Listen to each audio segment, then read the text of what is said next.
हा आहे काय क्लच, क्लच, हा ब्रेक आणि हा ॲक्सिलेटर. आता इकडून बघा आपण क्लच, ब्रेक आणि ॲक्सिलेटर बरोबर, CBA बरोबर.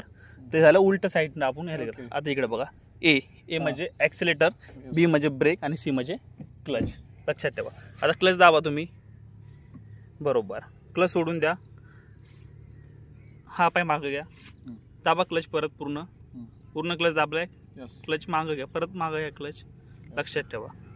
आता बऱ्यापैकी लोकांकडनं काय होतं, नवीन आता आपण शिकतोय, आता आपल्या बऱ्याच ठिकाणी आपली गाडी बंद पडते. लक्षात ठेवा, जर गाडी बंद पडल्यावर आपण गाडी उचलायला बघतोय तर काय होतं सर, दाबा क्लच पूर्ण, अशी टाक आहे, सोडा क्लच, हां असं नाही झालं पाहिजे. लक्षात ठेवा, जी तुमची टाक आहे दाबा क्लच, सरळ पूर्ण दाबा, परत क्लच सोडता वेळेस तुमची जी टाक आहे सरळ मागं आली पाहिजे, येऊ द्या मागे, व्हेरी गुड, घासत आली पाहिजे त्याला.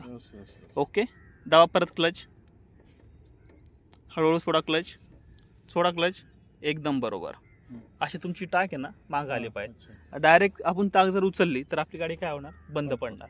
त्यामुळे हे तुमच्या प्रॉपर लक्षात असलं पाहिजे. ओके, ते क्लच दाबलाय, क्लच सोडून द्या, आता ब्रेक दाबा. आता ओके, ब्रेक दाबल्यानंतर आता ॲक्सिलेटर दाबा, एकदम बरोबर, व्ही शेवमध्ये दाबा, ब्रेक बरोबर, दाबा ॲक्सिलेटर, एकदम बरोबर.